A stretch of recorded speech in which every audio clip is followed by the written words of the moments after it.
अस्सलाम वालेकुम, मैं वसीम मलिक हूँ। आज तारीख 25 नवंबर दिन मंगल का है। आप मेरे यूट्यूब चैनल पे तशरीफ़ लाए, बहुत शुक्रिया आपका। नाज़रीन, हरीपुर में इंतखाबात हुए, पाकिस्तान तहरीक इंसाफ का इल्ज़ाम है कि वहाँ पर भी धांधली की गई। तो ऐसे में सुहेल आफरीदी पर यह सवाल उठाया जा रहा था कि अगर सुहेल आफरीदी पख्तूनख्वा में उनकी हुकूमत होते हुए भी पख्तूनख्वा की हद तक धांधली नहीं रोक सकते तो फिर उनका क्या फ़ायदा। तो आज सुहेल आफरीदी ने इस पर अपनी खामोशी तोड़ी है, एक स्टेटमेंट दिया है, एक बड़ा ऐलान किया है। वो क्या है आज की इस वीडियो की सूरत में आपके सामने रखूंगा। जबकि Sikandar Sultan Raja chief election commissioner हैं, 8 फरवरी 2024 के बदतरीन इंतखाबी धांधली वाले इंतखाबात उन्होंने करवाए। उन पर जितने संगीन इल्ज़ामात और चार्जशीट है, तो उनके अहले खाना ने, उनके घर के अफराद ने वोट किसको दिया? पाकिस्तान तहरीक इंसाफ को दिया। वो वोट काउंट हुआ या वो भी चोरी हो गया? इससे मुताल्लिक कुछ अहम तरीन इंकशाफात हैं। और तीसरे नंबर पर 27वीं आइनी तरमीम के बाद बनाई गई वफाकी आइनी अदालत बड़े ही शद्दोमत से अपना काम जारी रखे हुए है, मगर आज वफाकी आइनी अदालत में ही एक नया आइनी फड्डा हुआ है और एक वकील ने 5 रुकनी बेंच के सामने, जो कि आइनी अदालत के जजेस हैं, आइनी अदालत की आज़ादी पर सवाल उठाते हुए उस केस की वकालत से दस्तबरदार होने का इंदिया भी दिया है। ये तमाम तर मौज़ूआत आज की इस वीडियो की सूरत में आपके सामने रखूँगा। सबसे पहले हम गुफ्तगू कर लेते हैं जनाब सुहेल आफरीदी साहब की, क्योंकि हरीपुर में इंतखाबात हुए। NA-18 ये हल्का था। उमर अयूब साहब की अहलिया शहरनाज उमर अयूब और उनके साथ साथ मुस्लिम लीग नून के उम्मीदवार थे बाबर नवाज खान। एक 42% टर्नआउट आरओ ने दावा किया और जो मुस्लिम लीग नून को ये नशिस्त जो है वो बज़ाहिर PTI के इंतखाबी धांधली हुई है और मुस्लिम लीग नून को वहाँ पर भी नशिस्त जो है वो जितवाई गई है। आल्दो मेरा इस मामले में स्लाइटली अलग मौक़िफ़ है, चूँकि मैं वहाँ मौजूद था। ये मेरी ऑब्जर्वेशन है, दिन भर की मेरी कवरेज के बाद की ये मेरी असेसमेंट है कि जितना टर्नआउट बताया जा रहा है इतने तो लोग ही वहाँ पर नहीं निकले। यानी 3 लाख से ज़ायद वोट पड़ जाना ये मेरी फहम से बालातर है। 600 से ज़ायद पोलिंग स्टेशन और हर पोलिंग स्टेशन पे अगर 500 से ज़ायद लोग वोट करें तो इतना टर्नआउट बनता है। जनरल इंतखाबात में यहाँ टर्नआउट जो है वो 50% रहा, तो इस मरतबा ये टर्नआउट 42% कैसे पहुँच गया? लोग इतनी बड़ी तादाद में मुझे नज़र नहीं आए। बहरहाल उस पर पाकिस्तान तहरीक इंसाफ के लोग ये सवाल उठा रहे थे सुहेल आफरीदी साहब को मुखातिब करके कि हजूर आपकी हुकूमत है, आप वहाँ वज़ीर आला हैं, आप पख्तूनख्वा की हद तक उस एक ज़िले में भी धांधली को कंट्रोल नहीं कर पाए। उस पर आज सुहेल आफरीदी साहब इलेक्शन कमीशन ऑफ पाकिस्तान में पेश हुए थे।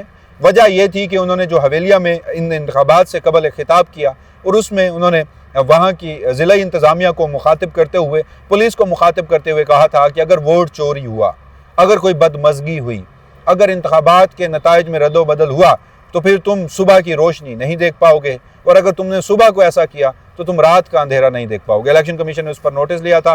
बहरहाल वो आज पेश हुए, मैं उसकी कार्रवाई भी आपके सामने रखूंगा। मगर सुहेल आफरीदी साहब ने आज इस पर लब कशाई की है। वो सबसे पहले मैं आपके सामने रख देता हूँ कि वो किस अंदाज में इस इंतखाबात की धांधली के हवाले से क्या देखते हैं। वो कहते हैं कि प्रिजाइडिंग ऑफिसर्स, जो कि हर पोलिंग स्टेशन पे इंतखाबी अमला था, जो प्रिजाइडिंग ऑफिसर थे, वो खैबर पख्तूनख्वा के मुलाजिम थे, यानी वो खैबर पख्तूनख्वा से उनका ताल्लुक़ था, खैबर पख्तूनख्वा हुकूमत से थे। वो इन्होंने बड़े दबाव के बावजूद भी फॉर्म 45 जारी किया और दुरुस्त फॉर्म 45 जारी किया। लेकिन रिटर्निंग अफसर, जो कि इलेक्शन कमीशन ऑफ पाकिस्तान की तरफ से था, और जो रिटर्निंग अफसर का दफ्तर था आरओ ऑफिस, वहाँ की जो सिक्योरिटी थी वो भी वफाक की थी। लिहाजा प्रिजाइडिंग अफसरान ने फॉर्म 45 के मुताबिक नताइज दुरुस्त दिए हैं, रिटर्निंग अफसर ने फॉर्म 45 के अकॉर्डिंग नताइज मुरतब नहीं किए। ये सुहेल आफरीदी साहब कहते हैं। और फिर वो कहते हैं कि इसलिए मैंने सलमान अकरम राजा और पाकिस्तान तहरीक इंसाफ को कहा है कि आप एक कमेटी बनाएं और मुझे रिपोर्ट दें, मुझे सिफारिशात दें कि क्या इसमें पख्तूनख्वा का भी कोई अमला मुलविस था, और अगर मुलविस था तो फिर उसके खिलाफ कार्रवाई होगी। ये जनाब सुहेल आफरीदी साहब जो हैं वो कह रहे हैं। लेकिन अब इस मामले में इलेक्शन कमीशन में आज क्या हुआ, तो वो मैं सबसे पहले आपके सामने रख देता हूँ, जिसी में ही फिर इस सवाल का जवाब है कि सिकंदर सुल्तान राजा की फैमिली ने वोट किसे किया था। हुआ कुछ रो कि जब सुहेल आफरीदी साहब आए तो वो 5 रुकनी इलेक्शन कमीशन था, वहाँ वो पेश हुए। उनके वकील थे अली बुखारी, वो रोस्टम पर आए और उन्होंने कहा जनाब के शिकवा किया उन्होंने, अली बुखारी और एडवोकेट जनरल खैबर पख्तूनख्वा ने, कि वकला से इंतखाबी इलेक्शन कमीशन की जो सिक्योरिटी का अमला है उसने बदसलूकी की है, जिस पर चीफ इलेक्शन कमिश्नर ने कहा कि वकला के साथ अगर बदसलूकी हुई है तो मैं माजरत करता हूं, और चीफ इलेक्शन कमिश्नर ने मुतलका अफसरान के खिलाफ कार्रवाई की भी यकीन दहानी करवाई। और साथ अली बुखारी साहब ने भी कहा कि हमारे वकला को गेट पर आने पर इनकी तजलील की जाती है, मुझे भी बाहर रोका गया है, जिस पर चीफ इलेक्शन कमिश्नर ने कहा कि सिक्योरिटी वजूहात की वजह से रोका जा रहा है। उसके बाद फिर नईम हैदर पंजोता जैसे ही एंटर होते हैं तो वो भी कहते हैं कि जनाब मुझे भी रोका गया, जिस पर उनसे मुखातिब होते हुए chief election commissioner Sikandar Sultan Raja कहते हैं आपको कौन रोक सकता है, आपको तो मेरे घर से भी वोट मिला है। यानी नईम हैदर पंजोता वो गालबन कौमी असम्बली की नशिस्त से 8 फरवरी 2024 के जनरल इंतखाबात लड़े, पाकिस्तान तहरीक इंसाफ से वाबस्ता थे, आल्दो सैम्बल नहीं था, वो पीटीआई के टिकट पर नहीं थे, लेकिन वो पाकिस्तान तहरीक इंसाफ के ही थे और उनका ताल्लुक सरगोदा से है, तो चीफ इलेक्शन कमिश्नर का ताल्लुक भी सरगोदा से है। तो chief election commissioner Sikandar Sultan Raja ने नईम हैदर पंजोता से बात करते हुए कहा कि आपको कौन रोक सकता है, आपको तो मेरे घर से वोट पड़ा था। जिस पर जो नईम हैदर पंजोता हैं वो, अब मैंने इलेक्शन कमीशन ऑफ पाकिस्तान में जो हमारे दोस्त हैं वो उनसे जब पता किया कि एग्जैक्टली मकालमा क्या हुआ था, तो वो कहते हैं कि जो नईम हैदर पंजोता हैं उन्होंने जवाब दिया, जी जी मुझे पता चला था कि आपके घर से मुझे वोट मिला है और मैं उस हल्के का इलेक्शन भी जीता हूँ। यानी इसका मतलब ये निकलता है कि चीफ इलेक्शन कमिश्नर के अपने घर का वोट भी काउंट नहीं हुआ, या चीफ इलेक्शन कमिश्नर के अपने घर के वोट की भी रखवाली नहीं की गई, वो भी महफूज नहीं था, वो भी डला तो नईम हैदर पंजोता को, निकला कहीं और से। अब ये इलेक्शन कमीशन ऑफ पाकिस्तान में होने वाले मुकालमे की मैं बात कर रहा हूं, जबकि इसी पर मैं अगर नईम हैदर पंजोता साहब का जो मौक़िफ़ है वो सामने आया है, वो क्या कहते हैं, उन्होंने एग्जैक्टली किन अल्फाज में जवाब दिया है वो थोड़ा सा मुख्तलिफ है। वो सबसे पहले मैं आपके सामने रख देता हूं ताकि जो चीज़ें हैं वो फिर वाज़े अंदाज में हमारे सामने आ सकती हैं। तो जनाब नईम हैदर पंजोता साहब ने जवाब दिया, क्योंकि मैंने उसको एक्स पर लिखा कि सिकंदर सुल्तान राजा ये कह रहे हैं, तो उस पर नईम हैदर पंजोता साहब जवाब दे रहे हैं कि मैंने जवाब दिया, मैंने कहा कि आपकी फैमिली ने मुझे वोट दिया है, ये इलाके के लोगों ने बताया है और मैं आपके गाँव से जीता हूँ। अब यहाँ जो नईम हैदर पंजोता साहब हैं वो कह रहे हैं कि मैं आपके गांव से जीता हूँ, यानी वो आरओ के इलेक्शन या इलेक्शन कमीशन के नताइज के मुताबिक भी नईम हैदर पंजोता सिकंदर सुल्तान राजा के गांव से जीते हैं, तो इसका मतलब यह है कि वो फिर वोट काउंट हुआ है, उस वोट की हिफाजत हुई है। लेकिन जो रिपोर्टर्स हैं कमरा अदालत में खड़े थे वहाँ पर, तो वो कह रहे हैं कि नईम हैदर पंजोता साहब ने कहा था कि मैं आपके हल्के से जीता हूँ। तो बहरहाल ये आज एक डेवलपमेंट हुई है कि चीफ इलेक्शन कमिश्नर का ख़ानदान जो है वो भी पीटीआई का सपोर्टर निकला है। अब ये सब कुछ हुआ, उसके बाद मामला ये हुआ कि सुहेल आफरीदी साहब जो हैं उनको तो अब अगली हाजिरी से इस्तिस्ना मिल गया है। ये जो उनके खिलाफ शिकायत थी ये खारिज नहीं की गई। उन्होंने मौक़िफ़ ये अपनाया कि जी हमने कोई गैर कानूनी बात नहीं की। सुहेल आफरीदी साहब ने कानून के मुताबिक धांधली रोकने के हवाले से बात की थी, और उन्होंने कौन सा हरीपुर में आकर खिताब किया था, हमारा जलसा तो था भी हवेलिया में। फिर अली बुखारी साहब ने मरीम नवाज़ खान जो कि मरीम नवाज़ शरीफ साहिबा जो कि वज़ीर आला पंजाब हैं, उनके हवाले से भी कहा कि वो भी उस हल्के के करीबी एक जगह पर आकर अरबों रुपए की ग्रांट का ऐलान करती रही हैं। मुस्लिम लीग नून ने पंजाब में अपनी पूरी मशीनरी का इस्तेमाल किया है, हुकूमती मशीनरी का, रियासती मशीनरी का इस्तेमाल किया है, तो ये कार्रवाई उनके खिलाफ क्यों नहीं होती? जिस पर चीफ इलेक्शन कमिश्नर ने कहा कि आप तहरीरी तौर पर हमें दरख्वास्त दे दें, हम उसको अलग से सुन लेंगे, इसके साथ हम क्लब नहीं करते। तो बहरहाल उन्होंने ये मामला 4 दिसंबर तक मुलतवी हो चुका है।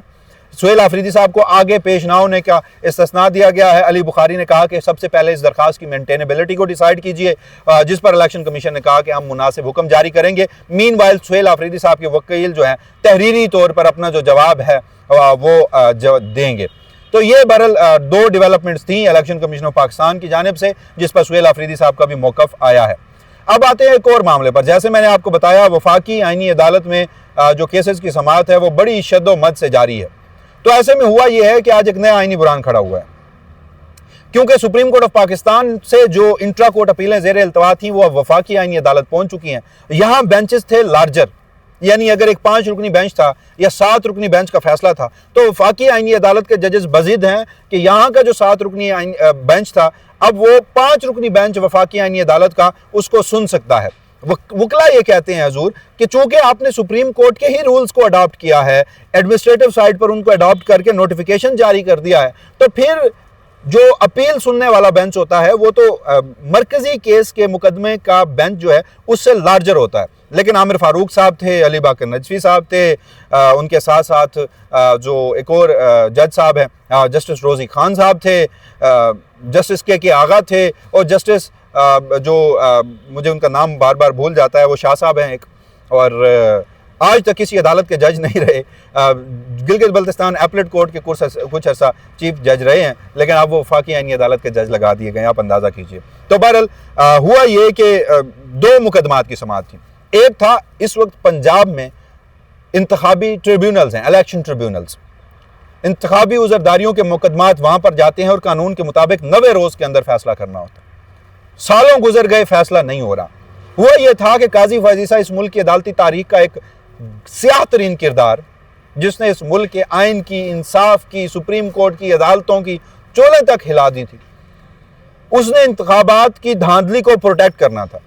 तो जो हाजिर सर्विस जजेस उन इलेक्शन ट्रिब्यूनल्स में थे, तो एक सबसे पहले उसने ये जवाज़ इलेक्शन कमीशन को फराहम किया कि वालिया नीलम के साथ मिलकर ऐसे इलेक्शन ट्रिब्यूनल तश्कील दे जो कि जानिबदार हों।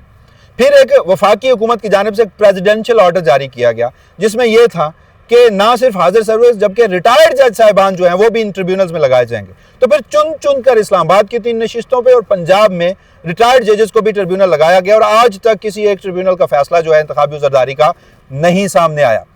तो एक तो वो जो प्रेसिडेंशियल ऑर्डर था रिटायर्ड जजेस को ट्रिब्यूनल में लगाने का, वो उन्होंने चैलेंज किया हुआ था। उसमें बैरिस्टर गौर, सलमान अकरम राजा और दीगर की कुछ दरखास्तें थी। जबकि एक प्रैक्टिस एंड प्रोसीजर एक्ट आया था, जिसमें काजी फैज़ ईसा को यह इख्तियार दिया गया था कि वो जस्टिस मुनीब अख्तर को 3 रुकनी कमेटी से निकालकर जस्टिस अमीनुद्दीन खान को शामिल करें, क्योंकि उस वक्त 26वीं आईनी तरमीम और फिर 27वीं आईनी तरमीम के लिए हॉर्स ट्रेडिंग का रास्ता रोकना था। इसलिए जस्टिस मुनीब अख्तर का फैसला अंडू करना था और 63A की तशरीह वाला फैसला रिवर्स करना था।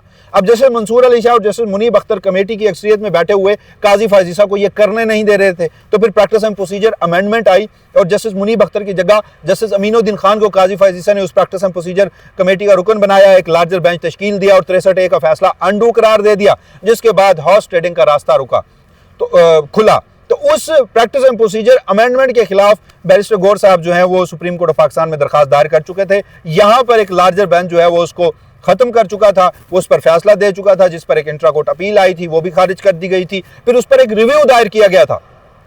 उस रिव्यू में ही सलमान अकरम राजा ने 184(3) की एक और आईनी दरखास्त दायर कर दी थी। वो अब वफाकी आईनी अदालत में गई है।